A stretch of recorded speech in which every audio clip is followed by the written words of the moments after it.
Hello everyone! వీడియోని start చేసే ముందు ఇలాంటి ఇంట్రెస్టింగ్ ఫిల్మీ వీడియోస్ కోసం మన ఛానల్ని సబ్స్క్రైబ్ చేసుకొని బెల్ ఐకాన్ని కూడా యాక్టివేట్ చేసుకోండి.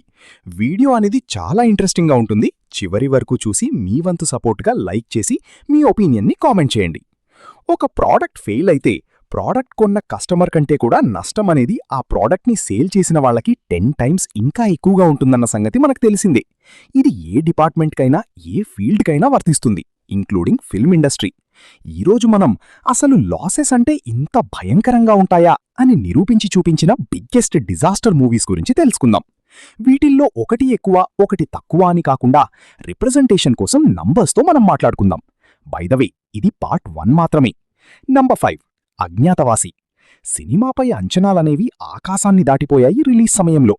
పవన్ కళ్యాణ్ గారి లాస్ట్ ఫిలిం అనే ప్రమోషన్ పాయింట్ మాత్రమే కాకుండా జల్సా, అత్తారింటికి దారేది కాంబినేషన్ మళ్లీ రిపీట్ అవుతూ ఉండడంతో ఈసారి మొట్టమొదటి 200 కోట్ల గ్రాస్ కలెక్ట్ చేసే ఫస్ట్ రీజనల్ తెలుగు ఫిలింగా ఈ సినిమా అవతరిస్తుంది, బిగ్గెస్ట్ ఇండస్ట్రీ హిట్గా నిలుస్తుంది అని ఫిక్స్ అయిపోయారు ఫ్యాన్స్ అండ్ ఆడియన్స్. కానీ రిలీజ్ అయ్యాక సీన్ రివర్స్. బాక్సాఫీస్ దగ్గర లాసెస్ పరంగా రిలీజ్ అయిన సమయంలో ఆల్ టైమ్ డిజాస్టర్గా నిలిచింది ఈ ఫిలిం. ఒకవేళ పాజిటివ్ టాక్ వచ్చుంటే రంగస్థలం కాకుండా ఈ సినిమానే ఫస్ట్ 200 కోట్ల కలెక్షన్ సాధించిన తెలుగు రీజనల్ ఫిలింగా నిలిచేది. మరి ఈ ఎక్స్పెక్టేషన్స్ అండ్ ఈ సినిమాని థియేటర్లో చూసినప్పుడు మీ ఎక్స్పీరియన్స్ ఎలా ఉందో కామెంట్ చేయండి. Number 4, spider. ఇది మామూలు మోసం కాదు. ఎందుకంటే జస్ట్ అప్పటికి రిలీజ్ చేసినటువంటి ఫస్ట్ గ్లింగ్స్ వల్లే సినిమాపై ఎక్స్పెక్టేషన్స్ అనేవి నెక్స్ట్ లెవెల్కి వెళ్ళిపోయాయి. అందుకు తగ్గట్టే భారీ బిజినెస్ అనేది జరిగింది. కానీ రిలీజ్ అయిన తర్వాత మామూలుగా డిసప్పాయింట్ చేయలేదు ఈ సినిమా ఆడియన్స్ని. ఫ్యాన్స్ అదేమీ లేదు, సినిమా చాలా బాగుంది అని ప్రమోట్ చేసుకున్నా కూడా నిజమైన ఫ్యాన్స్ మాత్రం సినిమా నిజంగానే బాలేదు అని ఒప్పుకున్నారు. అలా లాసెస్ పరంగా రిలీజ్ అయిన సమయంలో ఆల్ టైమ్ రికార్డ్స్ క్రియేట్ చేసి బిగ్గెస్ట్ డిజాస్టర్గా గెలిచిపోయింది ఈ film. All time industry hit అవుతుందనుకున్న సినిమా ఆల్ టైమ్ డిజాస్టర్గా నిలిచి షాక్ ఇచ్చింది ఫ్యాన్స్కి. మరి ఈ సినిమాపై మీ ఒపీనియన్ని కామెంట్ చేయండి. నంబర్ 3, వినయ విధేయ రామ. అసలు అంచనాలకు అండ్ ఫ్యాన్స్ యొక్క హంగామాకు స్కై ఈజ్ ద లిమిట్ అనే విధంగా నిలిచింది ఈ ఫిలిం ఆ టైంలో. అందులోనూ రంగస్థలంలో ఇండస్ట్రీ హిట్ మూవీ తర్వాత వస్తున్న సినిమా కావడంతో సినిమా పరిస్థితి రిలీజ్ సమయంలో ఎలా ఉంటుందో వేరేగా చెప్పాల్సిన అవసరం లేదు. సినిమా ఏ రేంజ్ డిజాస్టర్ అయిందంటే స్వయంగా రామ్ చరణ్ గారే ఫ్యాన్స్కి మీకు మళ్లీ ఒక మంచి సినిమాని ఖచ్చితంగా ఇస్తాను అని చెప్తూ సారీ చెప్తూ లెటర్ రాయాల్సి వచ్చింది.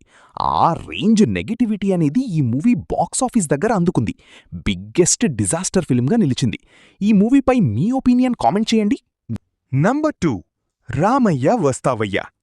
గబ్బర్ సింగ్ లాంటి ఇండస్ట్రీ హిట్ తీసిన డైరెక్టర్ నుండి ఎన్టీఆర్ హీరోగా వస్తున్నటువంటి సినిమా. ఒక మాస్, అందులోనూ ఫామ్లో ఉన్న డైరెక్టర్. ఇక ఆ డైరెక్టర్కి ప్లస్ మాస్ హీరో. దాంతో ఎన్టీఆర్ కెరియర్లోనే రిలీజ్ అయిన సమయంలో మంచి హైప్ని బిల్డ్ చేసుకుంది ఈ ఫిలిం. కానీ మామూలు టార్చర్ పెట్టలేదు ఆడియన్స్ని. అంతకుముందు కూడా ఎన్టీఆర్ ఫ్లాప్స్లో ఉన్నప్పటికీ కొంతవరకు ఫ్యాన్స్ని మెస్మరైజ్ చేసేవి ఆయన సినిమాలు. కానీ ఈ సినిమా ఎలాంటి డిజాస్టర్గా నిలిచిందంటే ఫ్యాన్స్ కూడా లైట్ తీసుకునే స్థాయికి ఎన్టీఆర్ మార్కెట్ని దిగజార్చింది ఆ టైంలో ఈ ఫిలిం. అలా ఎన్టీఆర్ గారి కెరియర్లో బిగ్గెస్ట్ డిజాస్టర్స్లో ఒకటిగా నిలిచిపోయింది ఈ ఫిలిం. బాక్సాఫీస్ దగ్గర డిస్ట్రిబ్యూటర్స్ని అండ్ ఇటు ఆడియన్స్ని అందర్నీ కూడా మామూలుగా డిసప్పాయింట్ చేయలేదు ఈ సినిమా. మరి ఈ డిజాస్టర్పై మీ ఒపీనియన్ కామెంట్ చేయండి. నాకైతే పర్సనల్గా ఈ సినిమాలోని ఫస్ట్ హాఫ్ సెకండ్ హాఫ్తో పోలిస్తే కొంచెం పర్వాలేదు అనిపిస్తుంది. మరి మీకెలా అనిపిస్తుందో కామెంట్ చేయండి ఈ మూవీపై. Number 1, Rebel. మామూలు డిజాస్టర్ కాదు, ఏకంగా ప్రొడ్యూసర్స్ డైరెక్టర్ మీద కేసు వేసే అంత. సినిమా స్టోరీ చెప్పినప్పుడు ప్రభాస్ గారు మాస్ సినిమా చేసి చాలా రోజులైపోయింది అనే రీజన్తో ఎగ్జైట్ అయి ఒప్పుకున్నారు. కానీ సగం షూట్ ఫినిష్ అయిన తర్వాత అవుట్పుట్ చూసి ఆయనకి నమ్మకం అనేది ఎప్పుడో పోయింది. ఇక ఈ సినిమా టైంకి ప్రభాస్ గారి మార్కెట్ 20 కోట్లు మాత్రమే. కానీ లారెన్స్ గారు ప్రొడ్యూసర్స్తో 20 కోట్లతో సినిమా తీస్తాను అని చెప్పి రిలీజ్ టైంకి 45 కోట్లని దాటించారు బడ్జెట్ని. అయినా సరే సినిమాపై హైప్ అనేది నెక్స్ట్ లెవెల్లో బిల్డ్ అవ్వడంతో ఓపెనింగ్స్ అనేవి బాగానే వచ్చాయి. కానీ బాక్సాఫీస్ దగ్గర మాత్రం 20 కోట్లకి అటూ ఇటుగా షేర్ చేస్తూ బిజినెస్లో 50% కూడా సరిగ్గా రికవర్ చేయక రిలీజ్ అయిన సమయంలో ఇండస్ట్రీ డిజాస్టర్గా నిలిచింది. దాంతో ప్రొడ్యూసర్స్ డైరెక్టర్పై కేసు వేయాల్సొచ్చింది. కావాలనే సినిమాని భారీ బడ్జెట్ పెట్టించి అవసరానికి మించి బడ్జెట్ని పెట్టించి ఫ్లాప్ అయ్యేలా తీశారు అని. అయితే ఫ్యాన్స్కి మాత్రం ఈ సినిమా పర్సనల్ ఫేవరెట్. సినిమాలో ఫైట్స్ కూడా చాలా బావుంటాయి. అఫ్కోర్స్ మనందరికీ తెలిసిందే ఆ ఓవర్ ద టాప్ ఫైట్స్ అనేవి ప్రభాస్ గారు కాబట్టే యాక్సెప్ట్ చేయగలిగారు అని. బట్ ఓవరాల్గా బిగ్గెస్ట్ డిజాస్టర్స్లో ఒకటిగా నిలిచిపోయింది ఈ ఫిలిం. మరి ఈ సినిమా మీలో ఎంతమందికి ఫేవరెట్? దీనిపై మీ ఒపీనియన్ కామెంట్ చేయండి. అయినా ఇప్పుడు మనం చెప్పుకున్న సినిమాలన్నీ కూడా కేవలం కొన్ని శాంపిల్స్ మాత్రమే. అంతకు మించిన డిజాస్టర్స్ అనేవి అంతకు ముందు అండ్ లేటెస్ట్గా కూడా మన టాలీవుడ్ బాక్స్ ఆఫీస్ దగ్గర చాలానే వచ్చాయి. సో నెక్స్ట్ వీడియోలో వాటి గురించి కూడా మాట్లాడుకుందాం.